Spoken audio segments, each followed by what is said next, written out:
What's up, y'all? Welcome back to our altar.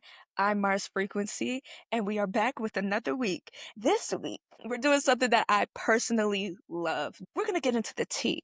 We're going to get into the information, but the kind of tea and information that we're getting into is real life tea, real life information, because I personally love Reddit. And I love Reddit stories. It's one of my favorite pastimes. So I'm going to bring something that I love and something that I'm passionate about.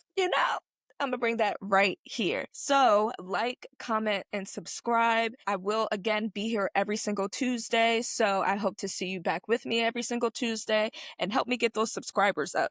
Okay, so today we are reading a Reddit story and we're going to react to it. Let's get into the meat and potatoes of it all, you guys. Let me just read you the title. My husband of 20 years is cheating on me with our son's 18-year-old girlfriend. Dun dun dun. Let me read that again. My husband of 20 years is cheating on me with our son's 18-year-old girlfriend. So that's what we get into today. Now, I know you guys want to know what's going on, what they're talking about, what's the storyline. Well, good, don't worry. That's why Mars is on the street. That's why Mars got the information. So here's the original post, and it has maybe 3 updates. We'll try to get through it all today. If not, we'll do half today, and then we'll finish it off for next week. But I'm going to try to get through it all because I don't like stuff like that. You know what I'm saying? Make it into character. Ready? I'm going to use synonyms for anyone I reference in this post. I, 41 female, am a stay-at-home mom. My husband, 48 male, whom we'll call Paul, works in finance. We have been married for nearly 20 years. We have 2 kids whom we'll call Eric, our 18-year-old son, currently a senior in high school, and Mary, our 15-year-old daughter. They are both the lights of my life. My marriage with my husband has grown somewhat stale over the years for a myriad of reasons, such as his work schedule and how I've aged poorly since we first met. I immediately don't like her talking down to herself, but we'll keep going. Our son Eric has a girlfriend, 18 female, who he's been dating since they were freshmen in high school. We'll call her Amy. Eric absolutely adores Amy. She's his first love, and she's someone I've always considered as family. This makes the whole situation emotionally excruciating for me. Last week, I inadvertently saw my husband's phone screen and got a glimpse of a text thread between my husband and Amy, our son's girlfriend. And I read what looked like a message of her telling him she misses sucking his. I froze in place in complete disbelief. I spent most of my day convincing myself that I must have misread what I saw. However, I didn't misread it because over the last several days, I discovered a file on his computer filled with tons of BDSM porn. He clearly has a porn addiction. He also saved photos of Amy from her Instagram on his computer. Although they weren't inappropriate, she was fully clothed. It was still the proof I needed to confirm that I wasn't going crazy. I also looked at his phone during opportune moments and saw more of their interactions. I wish I'd never looked. They were filled with horrible things said at my expense, with him constantly comparing her to me. He would call me fat and old, amongst other things, with Amy LOLing.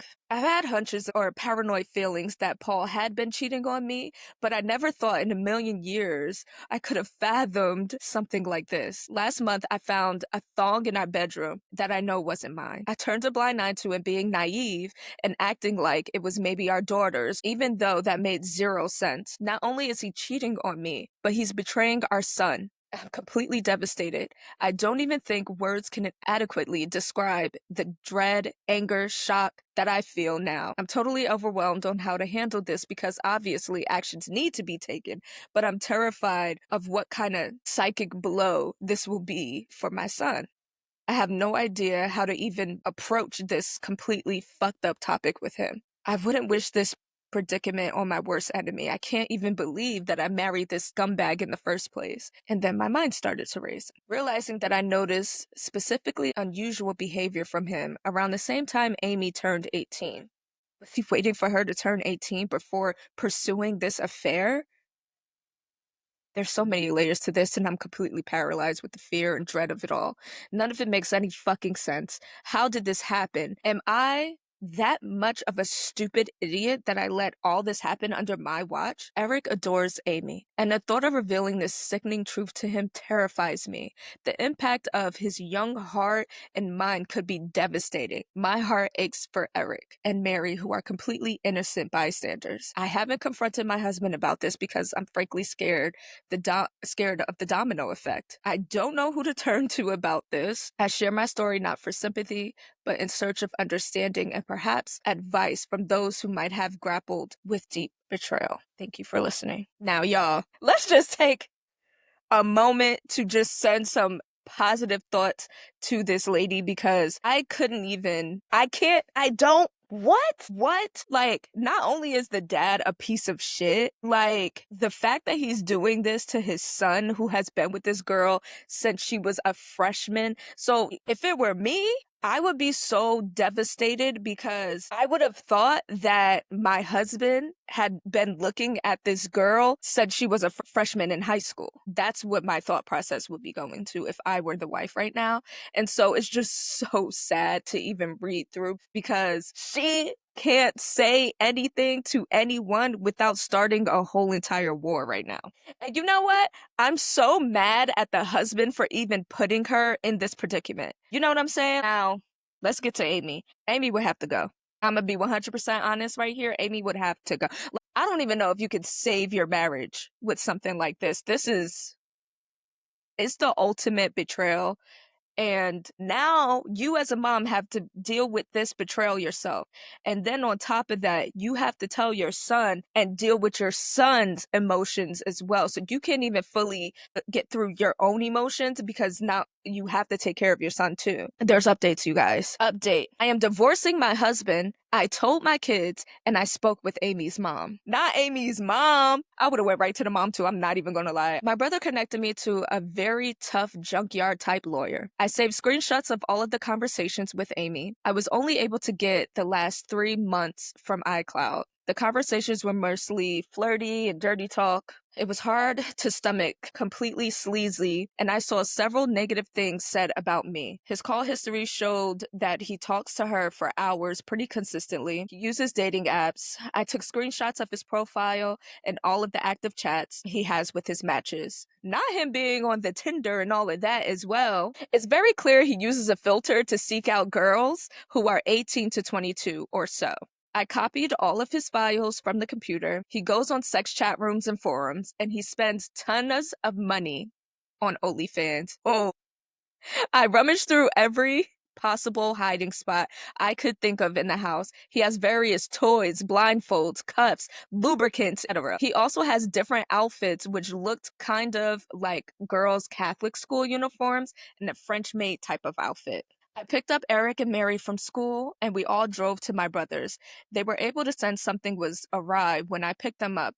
I delicately told them the entire situation and I broke down crying. Mary had the most anger, even more than Eric. I met with Amy's mother and told her everything. She confiscated Amy's phone and gave me her entire chat log.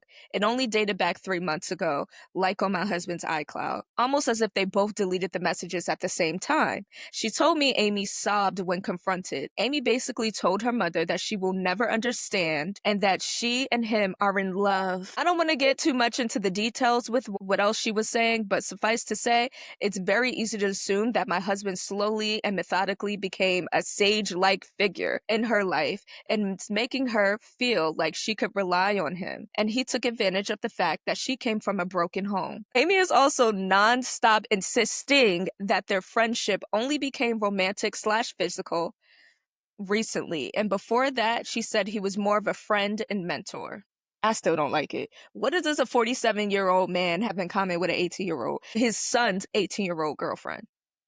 I confronted Paul over Zoom, not Zoom. I confronted Paul over Zoom, and the look on his face was scary. He became red and looked so sweaty. He had anger and panic in his eyes. His tone of voice was very defensive and frightening. He kept yelling the word context over and over again. And that none of that happened. He was unable to speak without constant stutters and intensity. Nothing really made any sense to me. I refused to tell him where I was, and he said I had no right to take his kids away from him. And then he abruptly left the Zoom. Not him trying to turn the tables. The gaslight. Not the 47-year-old gaslight. My lawyer is filing a temporary sole custody of Mary and restraining order. Mary is still the most angry. She's totally furious with her dad and Amy, justifiably so, of course. Mary is recollecting moments and times she watched her dad interact with her friends, and she's in knots about it. Eric is very clearly hurting, but he's so strong and very level-headed.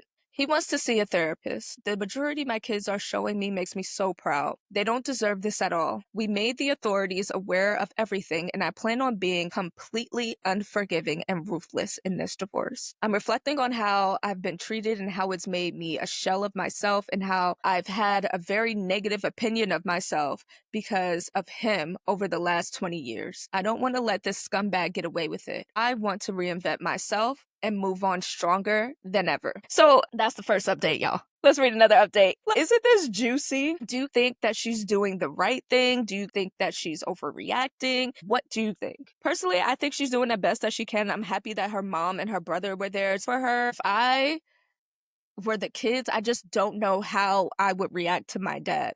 And then for her telling him on Zoom, that's hilarious. And for him to get so upset with her, that's how you know that is true. If he's denying it like that, if he's talking about context and stuttering over his words and won't even let her get a word in, he did that shit. He did it. Yeah. And then the note about the daughter recollecting him looking at her friends. The daughter is 15. By the way, update number 2. Thank you again for all the love and encouragement. It gives me comfort and means so much to me. I received many compliments and messages accusing me of faking a story, which oddly also provides comfort because all of this feels unreal even to me. It validates my own feelings that there are people out there who can't even fathom this to be true. I wish it were fake. I've been focusing on and worrying about how others are feeling over this, somewhat ignoring my own feelings, which I'm trying to change. I range from anger to numbness like a light switch. We're all safe and still at my brother's house. We're very careful and his house is secured. Paul has tried to call my cell phone several times a day.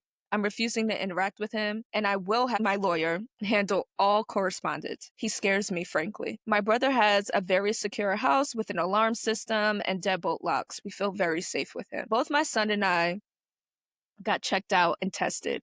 It appears so far that we're both clean based on the immediate rapid test, but in the coming days, we'll know for certain when the lab tests come in. I'm not overly concerned. Eric is scheduled to see a therapist early next week, which is very good and needed. He's not himself these days. He seems a bit shell-shocked, and I'm concerned. He internalizes a lot, and it's hard to get a read on what's going on in his head. That being said, he's thoughtful and has been talking with me, asking how I'm doing and everything. He's not interested in corresponding with his dad at all. He calls only my cell phone, and he hasn't tried to reach out to either Eric or Mary. I get the sense that Paul is extremely nervous. He's scared, and I think deep down he knows that if investigated thoroughly, he will be in big trouble. That's why my gut is telling me I still think about the Zoom call with him. And the more I think about it, the more it looks like he was the man whose entire world was crashing down on him. The panic in his face was very apparent. I offered Mary for me to make an appointment with a therapist as well, but she doesn't want to see one yet. She said she's open to it eventually, but wants time to herself.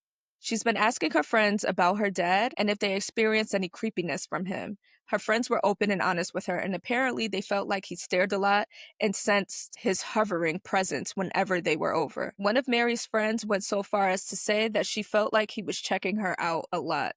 Damn. Like looking at her rear and complimenting the color of her yoga pants. At times, no issue was brought up about it, but in light of everything that's been happening, it seems strange now. He would sit himself in different areas or vantage points to get good views of her, she claimed. He also asked questions about the kinds of friend groups and which cliques they were in at school. He kept asking about if they were popular girls. I'm completely embarrassed that they had this experience in our house. On top of everything, this is so embarrassing for the kids and the mom. The daughter's asking her friends this to be a good friend, and then the friends are telling her this. It's just too much. As for the updates on Amy, which is the main reason why I wanted to write this update. I completely agree that she is also a victim. A lot of people have been emphasizing that, and I agree. I've done everything I could in my own power to indirectly get her opportunities to get help. Like I said, I told her mother, and she's been updating me on everything. Amy, unfortunately, is still living in her deluded reality, and I can only pray that she'll eventually come to her senses. She doesn't want to see any doctors or therapists at all, and has been constantly trying to reach Paul because, again, she believes that they are in love. From what I've been told, she hasn't been able to get a hold of him, and he's been avoiding communication with her completely. Amy blames me for that and believes I took away his devices and I'm very controlling. Any truth that her mother tries to convey to her is met with conspiracy theories and hostility, not conspiracy theories. Amy looks as me at the villain, and she still sees Paul through rose-colored glasses. Her mother showed her screenshots of his dating app profiles and matches, and she refuses to believe it, saying I photoshopped it. According to her mom, Amy keeps saying things like everyone is just mad because she found herself a real man, and that I'm jealous because she takes better care of him than I do. It's in line with some of the conversations I screenshot where a lot of what Paul says is him complaining about things I don't do for him sexually. Right now, she's insistent that she and Paul will be together in the long run. He's honestly a slime ball. I can only hope that Amy comes to her senses, but me directly intervening doesn't feel like it would be productive at the moment. Maybe eventually, though. So that was update number 2. What do you guys think? Amy sounds like she has a little bit of Stockholm syndrome, and I get it. She came from a broken home, and then there's this older man that looks like a father figure and is a father figure to you, showing you this love in this really diluted way. And she just can't see right now that her, any other 18 to 22-year-old, he might go so low to a 15-year-old. Does not matter. He is there for one reason and one reason only. He is trying to live the old days. He feels like his wife and his life is not giving him what he feels he deserves in this moment. So he doesn't want anyone his age because, people his age aren't going to pay that. But who would be naive enough to listen to the lies and deal with that and be all up over his house and in his wife's face and acting like nothing's going on? An 18-year-old. I don't want to say the P word, but low key, it's giving. Let's get into the update number 3, and then we will close the show. Update number 3. Divorce is under the way. Eric is seeing a therapist routinely, and Paul and Amy are meeting up again. This is so crazy. As the wife, I couldn't even. Let me get in the mode. The support again has been overwhelming, and I'm very grateful. Sadly, I've received a lot of negative, accusatory, harassing private messages from people here who think I'm faking a story. Someone made a comment on some post somewhere claiming that my story has been debunked. And people believe that person. I've seen an uptick in negative messages accusing me of making this all up for money. I'm not asking for money at all. Coming here was completely rooted in emotional desperation, and I didn't even expect anyone to get invested in my story this way. But again, I'm not looking for anything out of this. I have no reason to lie. I'm not gaining anything from this. And if you don't believe me, that's fine. I don't care. But the only thing I ask is not to cross the line and start sending me private messages that are mean-spirited or accusatory. The only reason why I'm continuing to post is because of those of you who've seen me and sent me love here and support me and have lifted my spirits. As for the divorce, it's very much underway. I'm not going to get into specifics of it all because it's ongoing, and I want to make sure everything is going to go smoothly. I got temporary custody of Mary. Paul also has to pay temporary child support. There's a protective order. Paul can't contact us or come near us. Right now, we're just focusing on getting through the legal mess. Again, not getting into specifics because I don't want to mess anything up. But what I will say is I'm very confident, divorce aside, that there's overwhelming evidence against Paul that will get him in serious trouble and it will impact him for the rest of his life. I'm sure eventually I can share more about that. I know a lot of people are concerned about his predatory ways, and I just want to convey this. Even though I have to be vague right now, justice will come. All of your concern about how my kids are doing psychologically means a lot to me. Nick has been in therapy twice over the last 2 weeks. I know some people thought I was dismissive of him and acting like he's doing okay.